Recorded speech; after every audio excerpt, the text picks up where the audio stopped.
2 Chroniques, chapitre 36. Dernier roi de Juda et destruction de Jérusalem.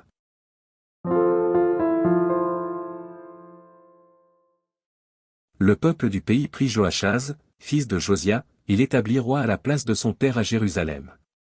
Joachaz avait 23 ans lorsqu'il devint roi, et il régna 3 mois à Jérusalem. Le roi d'Égypte le destitua à Jérusalem, et frappa le pays d'une contribution de 100 talents d'argent et d'1 talent d'or.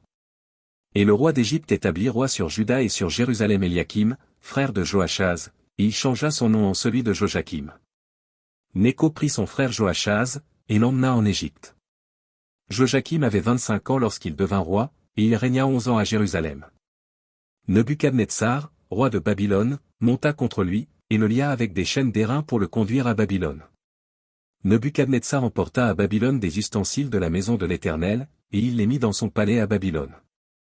Le reste des actions de Joachim, les abominations qu'il commit, et ce qui se trouvait en lui, cela est écrit dans le livre des rois d'Israël et de Juda. Et Joachim, son fils, régna à sa place. Joachim avait 8 ans lorsqu'il devint roi, et il régna 3 mois et 10 jours à Jérusalem. Il fit ce qui est mal aux yeux de l'Éternel. L'année suivante, le roi Nebuchadnezzar le fit emmener à Babylone avec les ustensiles précieux de la maison de l'Éternel. Et il établit roi sur Juda et sur Jérusalem Sédécia, frère de Joachim. Sédécia avait 21 ans lorsqu'il devint roi, et il régna 11 ans à Jérusalem.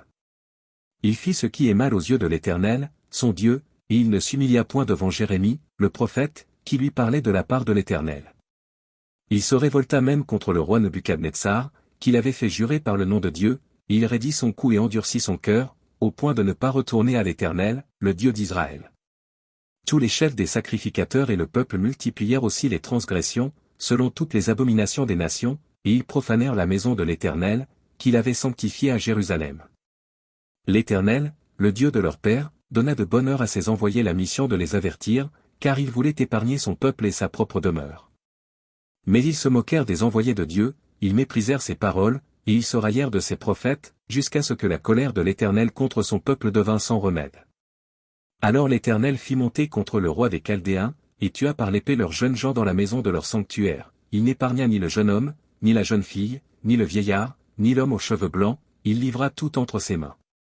Nebuchadnezzar emporta à Babylone tous les ustensiles de la maison de Dieu, grands et petits, les trésors de la maison de l'Éternel, et les trésors du roi et de ses chefs.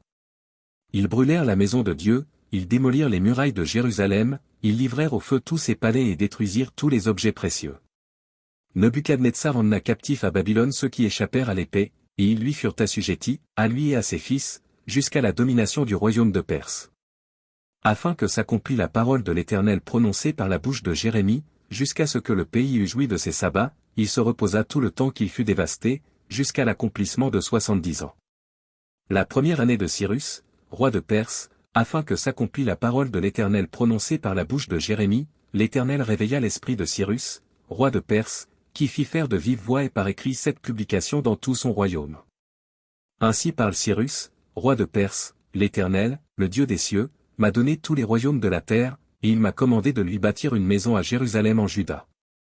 Qui d'entre vous est de son peuple? Que l'Éternel, son Dieu, soit avec lui, et qu'il monte.